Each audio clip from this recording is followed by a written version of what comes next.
Uncanceled Comedy Collective presents Top Censored News of the Week. It's Top Censored News of the Week. We're bringing you the stories the mainstream media just refuses to cover. If they do cover them, they always do it in a very dishonest or sloppy way, and it's always on purpose. Okay, we're counting down the 3 stories today for you guys. And the third one, you might have heard of this one. You might not get the accurate take on it, but let's get into it. Here we go. Coming in at number 3, Candace Owens fully prepared to take on foreign leader President Macron's 22-count defamation lawsuit against her. Let's look at that. So this is the headline. President Macron, this is both of them, and his wife, drops 22-count defamation lawsuit on Candace Owens. Well, what happened there? Well, let's get a take of this from a Huffington Post writer, because I always like to look at what are they telling you and then what are they not telling you and what's the spin on it. So here we go.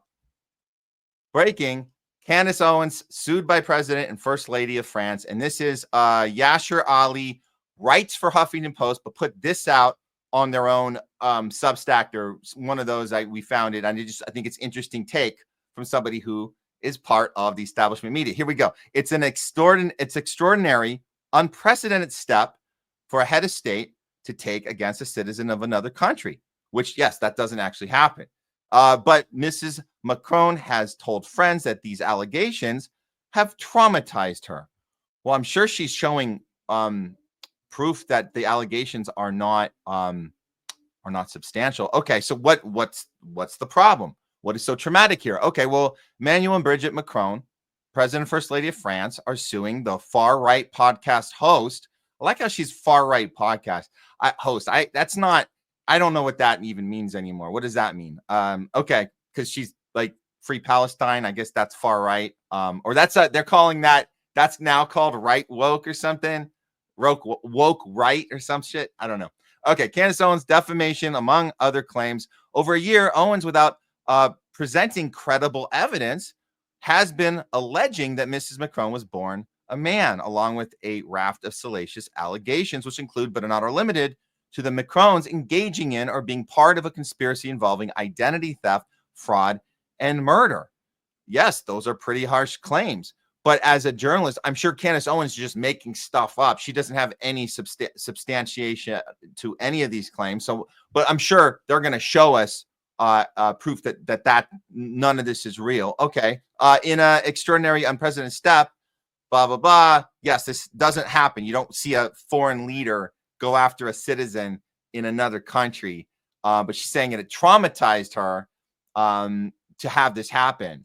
Because, we have to have empathy for world leaders. They have the hardest job of all, and we have to really, really be we have to be empathetic to their situation always. So Owens has dedicated a great deal of time over the past year and a half spreading conspiracies about the Macrons, including airing a YouTube series with the salacious claims. And that series is checks out, very legit. You guys should check it out. It's pretty on point, and we've had a lot of other journalists check it out and say this kind of checks out.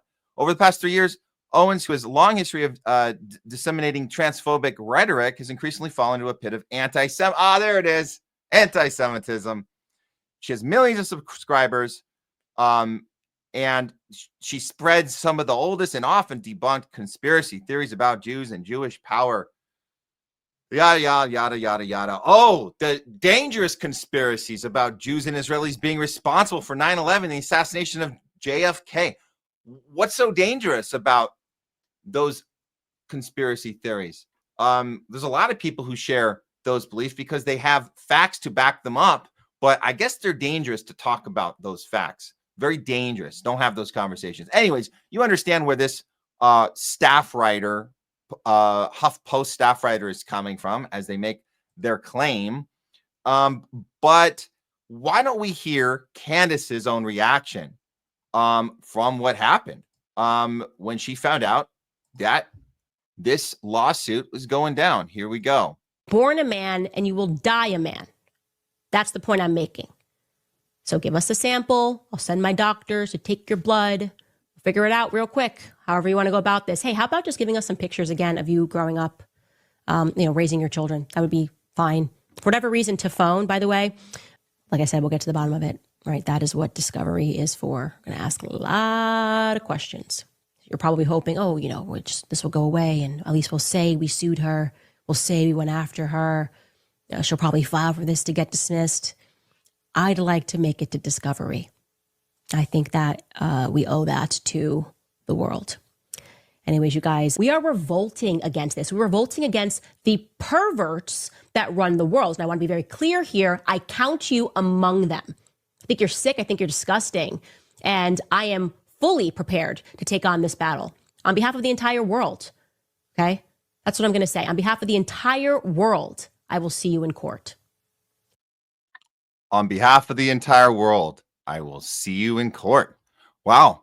Wonder if they were planning on that, prepared for that, because now they're going to have to come with some evidence. And it's interesting that you don't do what Candace just suggested. Why not just show us a picture of your, family, childhood? Just give us something there. There's nothing there, I guess. I guess they'd rather go to court and not just say, hey, this is stupid. Here's the evidence that there's anything. You don't even have to show much. Just show something. But, that's not going to happen in this case. But again, this is bigger than if you're talking about transphobia and you're going to fall for the fact that just because Candace Owens is a very religious Christian person, you're going to fall for the fact that because your beliefs are our beliefs aren't aligned with, some of her ideologies. It doesn't mean that the evidence she's coming up with isn't accurate. So we can have different reasons. And that's also very important, guys. We learned this during COVID.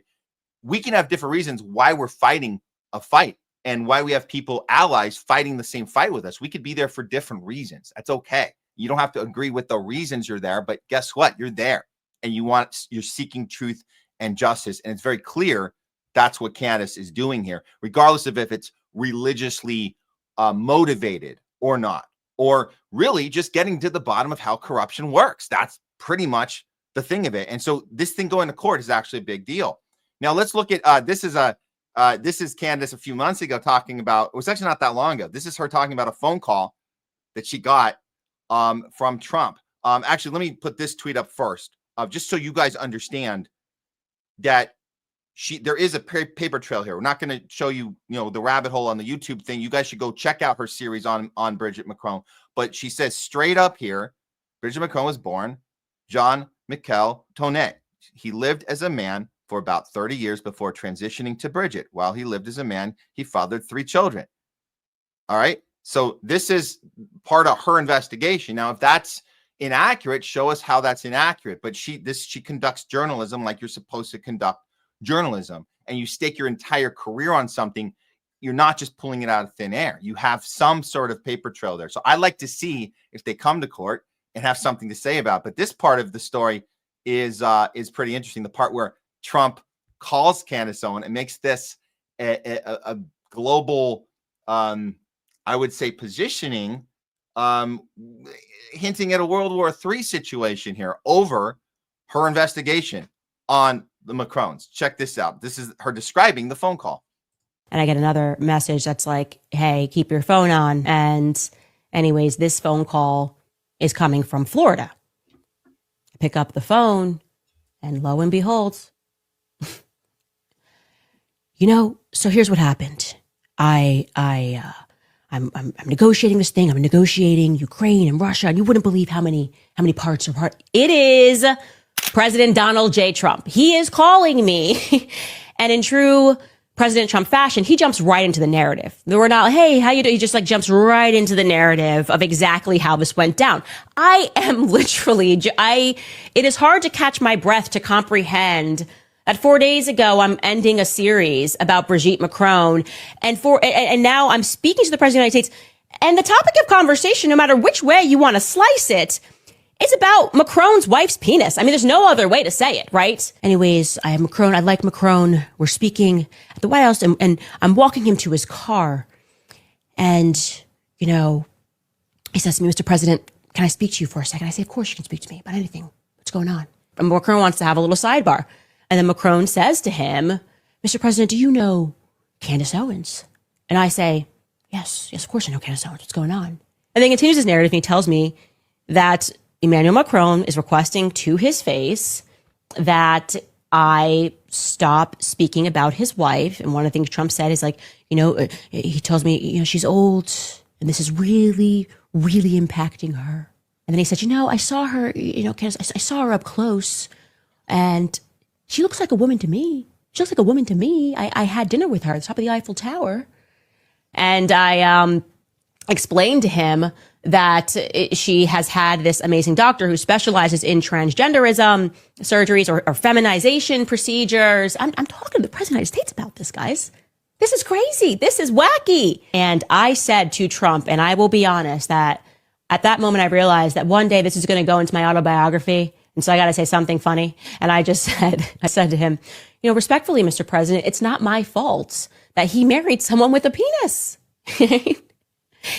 Okay, this is before she got the defamation lawsuit. So, and she's pretty witty on how she talks about it, and she's having fun with it. And it is interesting that it comes to this point where we're talking about world leaders making decisions based on this type of negotiation, and that's what this phone call was about. It's about a negotiation, whether or not if Macron is going to do, access his power to do something in trying to end the Ukraine war, which, we've known since Candace told us about this phone call, it's more and more clear that even though Macron was at the White House at the time and Trump, and they're talking about what can we do to end this war, and Macron starts to leverage and say, well, if you can get Candace to not smear my wife, then I will make a move to back off of weapons and NATO engagement and just pursuing this war that is endless and costly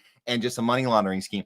So the point is, we're still not getting anything done here. Like the fact that you have Trump and Macron meeting about saying we can end this thing if Candace cooperates, and at the end of the clip, she actually ends up saying, and I don't want to play the whole thing with you. We got to move on with the story here, but if just to sum it up with you guys, Candace is saying it's so interesting that it comes down to this. So you're saying that I potentially, whether I say yes or no to what I focus my journalism on, is going to make a difference in our geopolitics and whether the world survives World War III. I mean, is that what this has come to?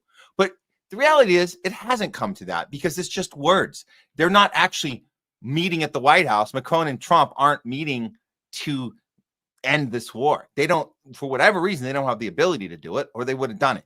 So that it's not going to be because Candace agrees to what she's covering on her show or not. So that's perfectly been made clear at this point. And now again, the question is, were they prepared for her to say, bring it on? I'll see you in court. Let's go. Let's go. She might subpoena Trump. She might subpoena him. We had this from a while back. This is 2 years ago. Trump boasted that he had intelligence on Macron's sex life. Whoa. Well, that might be worth a subpoena. Who knows? Well, we'll see how far this one goes. I mean, again, like, this isn't about agreeing on ideology about what is disgusting and what's not disgusting. The point is, people in power get away with shit. That's the point. And that's why we want to know the truth. What else are you guys hiding? When we see things like this, look at what we weren't supposed to see. Look at how man or woman, whatever she is, look at how she treats him when she thought the door to this airplane was closed. Boom. What was that? Want to see it again? Here it is. Slow-mo. Look at this. Oh, damn. Hi, everyone. I'm the leader of France. Not the assistant leader. I am the leader. Never mind what you just saw. I'm actually in charge, I think. No, that person walking behind me, she's not in charge. I'm in charge. I asked her to punch me in the face. I thought it would feel good. Kind of gives me a little adrenaline rush. Just so you guys know, I'm in charge. I'm the president. I was elected. So That's what we want to know. We want to get to the bottom of what's going on behind the scenes. What are they getting away with? Why is there 22 counts of defamation? Because it's more than just what were you born, a man or a woman? It's more than that. There's more going on here. So we align with Candace on let's get to the answers. No judgment, just let's get to the answers. How do these people in power function, and how are they able to keep, if they have dark secrets, how are they able to keep them and keep their power going? That's the part that's most interesting to us here. So good luck to Candace on this court case, but she's basically saying, bring it on. Bring it on. Okay, here we go. Next top censored news of the week, coming in at number 2. HHS announces major initiative to overhaul the organ transplant system after an HRSA investigation uncovered significant problems. Uh-oh, that doesn't look good. That doesn't look good at all. Let's bring up this story. I don't know if you guys have heard discussions about this. This isn't the first time we've heard about this, but it's the first time that RFK Jr. has gone on record about it.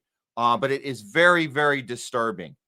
So RFK warns hospitals are illegally harvesting organs from alive patients. HHS Secretary RFK Jr. has issued a chilling warning that U.S. hospitals are illegally harvesting organs from patients still showing signs of life, a barbaric practice he demands must cease immediately. In a Tuesday post, RFK revealed findings exposing how facilities initiate procurement of on living individuals, labeling it horrifying and a gross violation of ethics. So the revelations stem from investigations uncovering widespread abuses in organ donation protocols, where hospitals prioritize extraction over confirming death, potentially condemning countless victims to premature demise. Oh, so this is a profit over people model. That's bizarre. We don't ever see that in the medical industry, right? They're there to save lives, not to profit off of people who might be affected by their profit and die prematurely. So RFK calls to action underscores a systematic horror in American healthcare, urging reforms to protect vulnerable patients from this predatory exploitation disguised as medical necessity. Wow. Wow. Here's Dr. Heidi Kleisik. The U.S. Department of Health and Human Services, under RFK Jr., is announcing a major initiative to overhaul the organ transplant system after the investigation uncovered the problems. And these are so what happened was it was 351 cases where organ donation was authorized. And what does that mean, authorized? That's on our, you guys know that the bubble you check on your ID. Guess what? You can go change that. I recommend everyone go check your ID, whether you have a real ID or the older one, whatever, digital ID system. Okay, we're all screwed. We're all on the digital ID system. But having said that, we're on the digital ID system.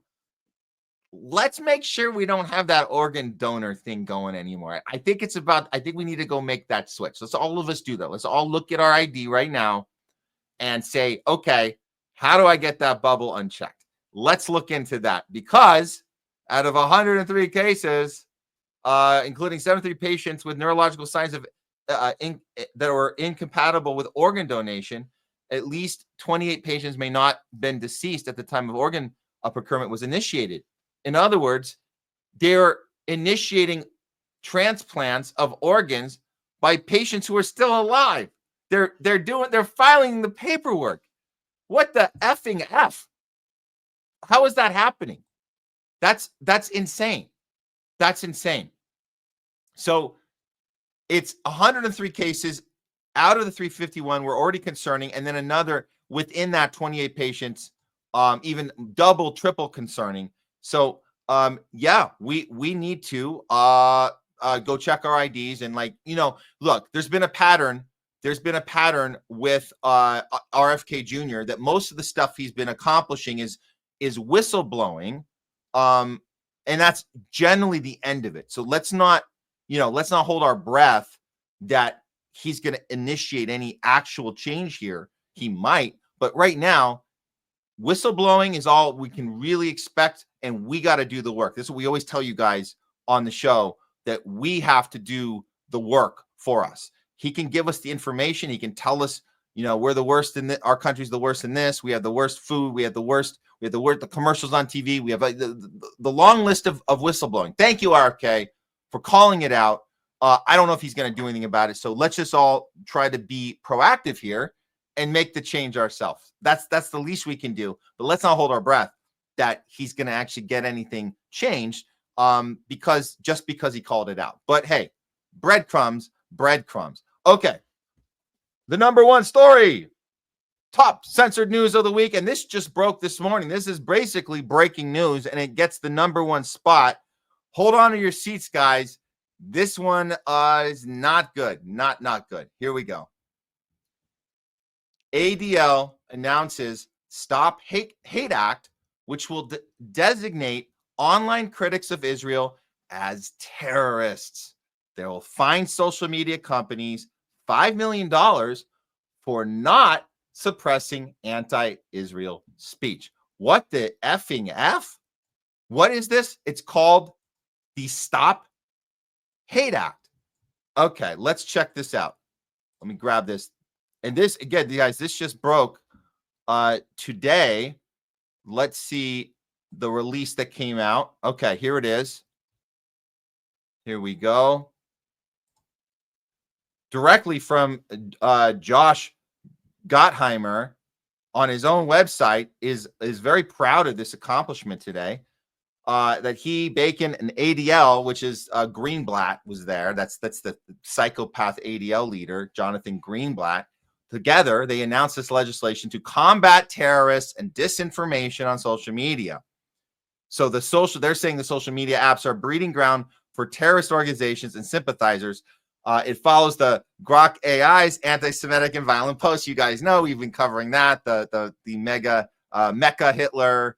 That was, we showed you guys that one. They're furious, but spoiler alert, Jonathan Greenblatt with the ADL is not furious. He loves this. We need Mecca Hitler to exist in order to us to get this law passed. That's the game. Okay, so let's break this down.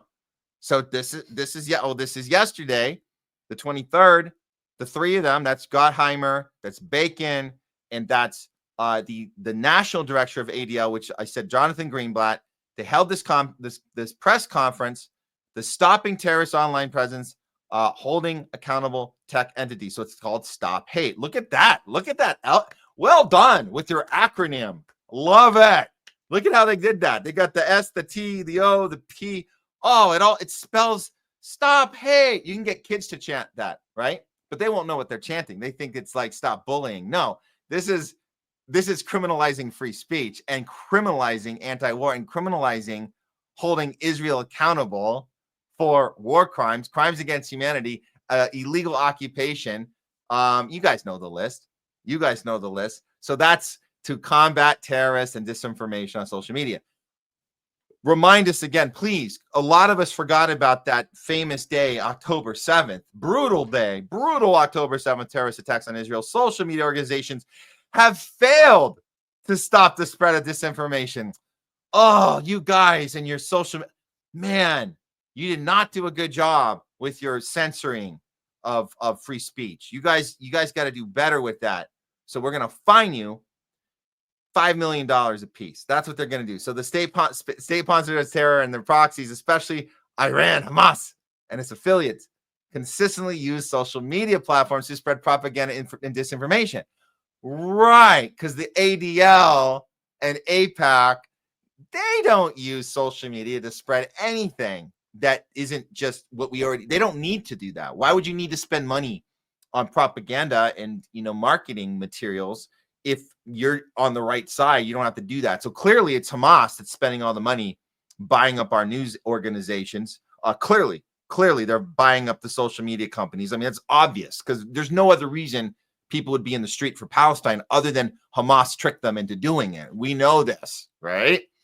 Okay, so they're going after all of them. They're going after TikTok. They're going after even Elon's Twitter, Zionist Elon. They're going after Twitter X. They're going after Facebook, Instagram, the whole work. Okay, let's hear some of that speech. This legislation will require social media companies to release detailed public reports of violations of their terms of service and to outline how they're addressing these violations, which includes the use of their platforms by terrorist groups. Every day companies fail to report this information, it will result in a $5 million fine. Social media companies can no longer hide the crimes that take place on their platforms, especially when they pose a threat to America's national security. And we're very proud this bill has the backing of the Anti-Defamation League. I saw anti-Semitism for the first time when I was 15 years old. I had good parents who taught me it was wrong, but it left a lasting impression on seeing my first incident as a teenager. And if you're on my social media, you see it every day from people that are responding back with what I consider is clearly anti-Semitic kind of messages on social media. I even saw an article today, it was about me, but it was talking about we have to oppose congressmen who are pro-Zionists, right? And you're like, in other words, it's all over our social media, and it's unacceptable. And when I saw the protests out here the last 2 days, they were vile, right? They were, you could see the anti-Semitism in their comments and how they were treating some of our members of Congress who are Jewish. And I saw that firsthand. It's unacceptable. And so we want to be in a country that makes clear that anti-Semitism or any kind of racism is repugnant, unacceptable, not allowed in my space, and with zero tolerance for it. And people should feel like that they're scorned for having these ideas and espousing these ideals. And we need to work with our social media companies to clean this up, because what is going on is wrong. And I think it's further influencing other more people that can be influenced by what they're saying that this is acceptable behavior. It is not. So we need to hold these companies accountable and work with them to take it off the airwaves. So I'm glad to work with my good friend on this. And I appreciate Mr. Greenblatt being here as well. I applaud Congressman Gottheimer, Congressman Bacon. This guy's a mumbler. He's horrible. This guy's disgusting. You guys know him. I'm done. I'm done with this piece of crap. This guy. And by the way, like what the hell is this guy talking about when it comes to who's defining anti-Semitism? I mean, that's an obvious question. Oh, you are. You guys get to decide. And so we got to work with the social media companies. You're not working with them. You're just blackmailing them, fining them. That's not working. And then you get to dictate what happens. Well, let's look at this thing. Let's look at this is what's going on. This is the thing. Here we go. Bipartisan. There's your key word. Anything bipartisan is a red flag, guys. That means everyone's in on it. That's what that means. Everyone's in on it. The Stop Hate Act will require social media companies to release detailed reports of violations to their terms of service and how they're addressing content generated by foreign terrorist organizations. Again, who's defining that? What does that mean? Specially designated global terrorists? Just give it an acronym and then that officializes who's a global. What does that mean? Are you a terrorist if you have a critique on Israel? Yeah, I guess that's really the only definition you need. It requires social media companies to explain the standard by which they would judge whether content generated or proliferated by terrorists. So again, who decides who's a terrorist? It doesn't. None of this makes any effing sense. You guys knew this was coming. This isn't coming out of left field. We know this is how they operate. And this is happening, and obviously it's happening throughout Europe. We know people are getting arrested as proclaimed by their government. They're proclaimed terrorists for social media posts, anti-Israel posts, which would be basically just saying free Palestine, going outside holding up a flag. You're arrested. So if the social media companies don't comply, which means they're not working with them, they're strong arming them. If they don't listen to instructions, they get a $5 million fine. Oh, the last one required that the director of national intelligence, Tulsi Gabbard, to report on the use of social media by terrorists. Oh no. Zionist Tulsi Gabbard, who loves to tell us that the U.S. has participated in several regime change wars over our 20th century through now, but yet never has anything bad to say about Israel. It's so weird, right? So weird. Somebody who is telling us that we have conducted ourselves in a dishonest way throughout the world. The illegal regime change wars never mentions Israel. She'll be in charge of deciding if the social media companies are cooperating with the designation of terrorist organizations, which will be told to them. That's what's going to happen. And this part is the worst. This is the worst. So they're saying that the social media platforms are breeding grounds for anti-Semitic hate and disinformation. Again, what does that mean? Well, the ADL is going to tell you, because that's their job, is to investigate their own definitions to fit their needs. So yes, we trust you, ADL. They found that in the 5 major platforms, which we mentioned earlier, Facebook, Instagram, TikTok, YouTube, and X, routinely failed to act on anti-Semitic hate. And then there's the mention of Grok that was developed on X. It included support for Adolf Hitler, Nazism, extreme violence, and sexual assault.